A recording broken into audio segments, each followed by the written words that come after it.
All right. When did the wholesale price decline start to reach the retail It's going to consumer? take a couple months. So talked about this quite a bit on our channel. So you'll see last month we already saw a decline in the wholesale prices of 5%. I can't remember what the wholesale price decline was, but it wasn't a full 5%. I think it was like 2 or 3%.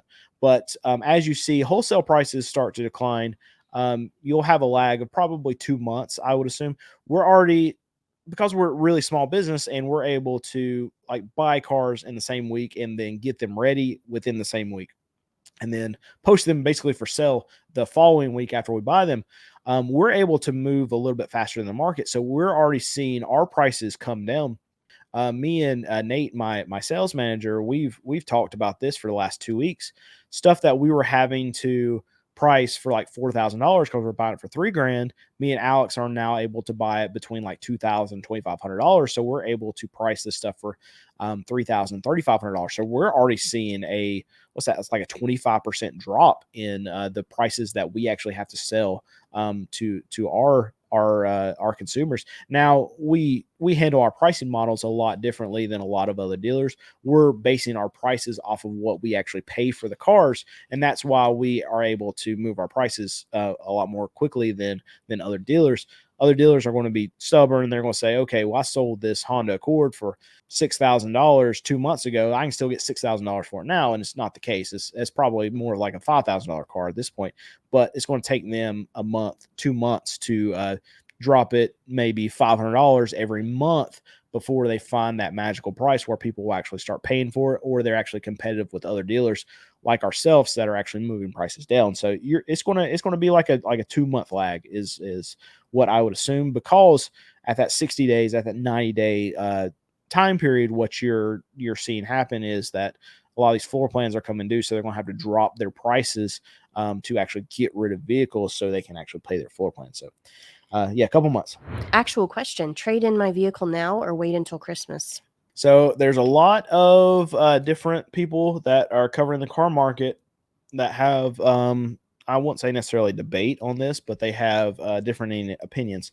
So what they say is that, all right, well, if you trade in your car right now, you get more for your trade in, but you're going to pay a little bit more for the new car. But if you wait till later on this year, you're going to get way less for your trade in, but you still might, you're going to get less. You're going to have to pay less for your new car. So they're like, well, it doesn't matter because those are kind of negate each other.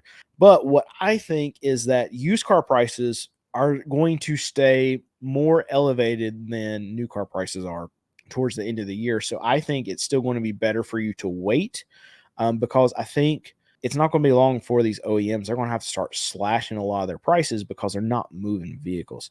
And I know there's a lot of other guys on YouTube. There's another guy that I watched him last week. It was talking about, well, Ford, they're increasing their sales. Yes, they're increasing their sales, but they're not increasing them anywhere close to the rate of inventory that's actually getting increased into the system from their plants. So Ford has a production problem. They have a inventory problem right now. And even though they're increasing their sales by like 20%, they're increasing their inventory like hundreds of percents over the last 2-3 years.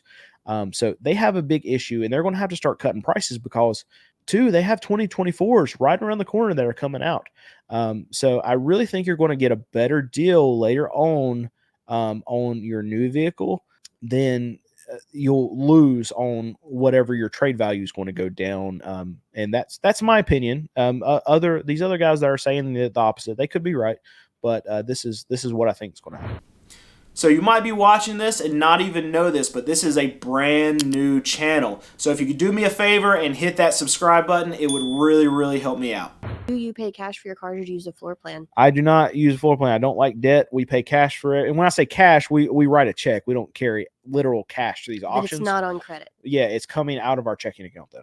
100% is paid up we front. We don't owe any interest on any of our vehicles ever. Not one car in the history of anything that we've ever bought to resell. Now, personally, we've had car loans before for a car we bought personally, but never one for something that we were going to sell, and that's not been since before the car dealership. We never had a car payment. Not with us, but you had a car payment, and I've had a car payment. Oh, before we were married, yeah. But those weren't related to the car dealership. We've never financed that was a car over as 11 years ago. Yep. Yeah, but literally, it's been over a decade. No debt. Hate it. Cash or lease in the current market. Leasing's never a good idea. I mean, I'll say there was a short period of time where there were 2 years in history that leasing has actually been a good idea.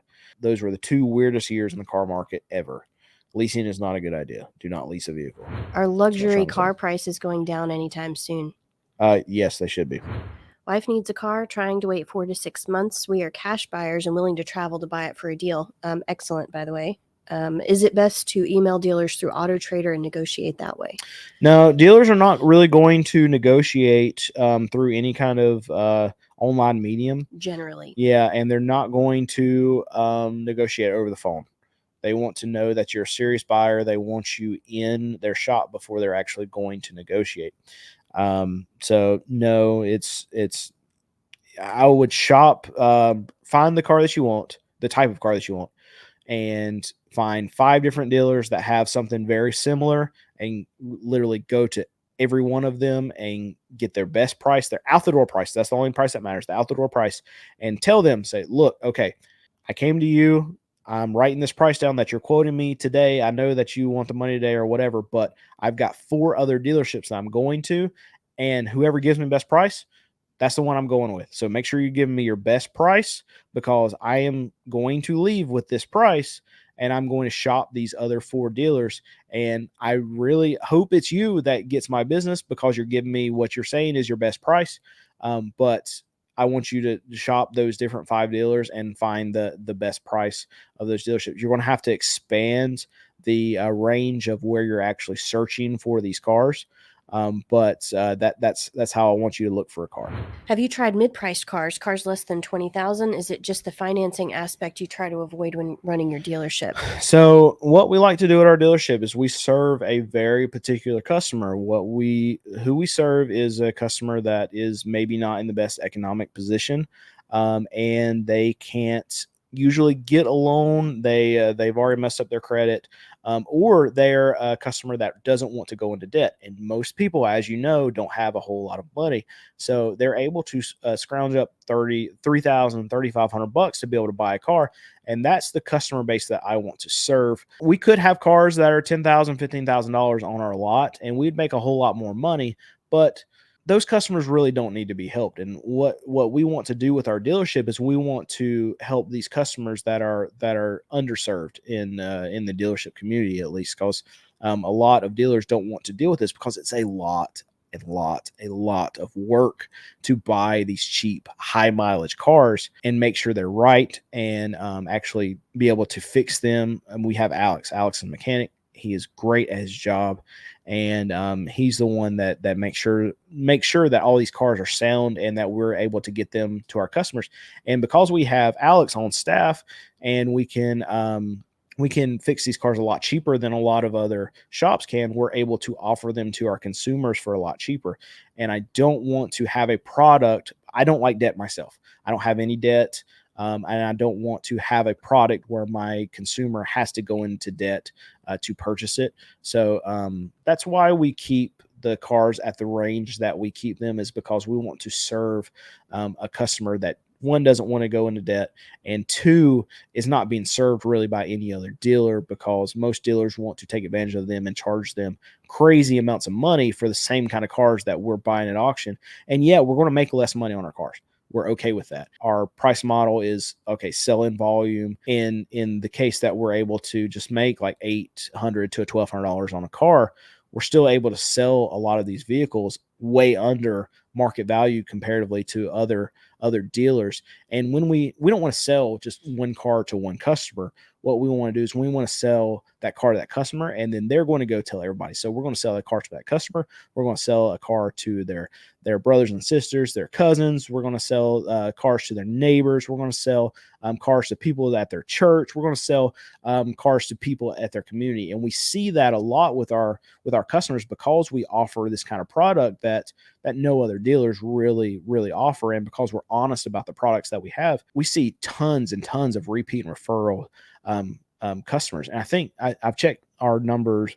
Just under 30%. Yeah, and that's repeat or referral. That's crazy for a used car dealer, especially a small used car dealer like us, that you're getting that amount of repeat and referrals. And I mean, our Google reviews show it too. Like we're like 4.5 stars, and we've got tons and tons of reviews on Google. And for a dealer that's selling cars that are $5,000 and under and have that kind of reputation in our community, that's very, very hard to do. And that's why you don't see any other dealers do it, because we work our butts off to be able to provide this kind of product to our consumer. And yeah, we could make a lot more money by doing it a different way.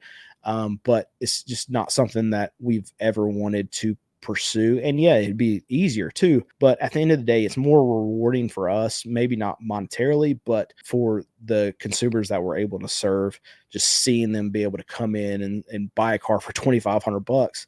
And then they're like, after that, they don't understand not having a car payment. We have a lot of times customers will come in, they'll buy this car for $2,500.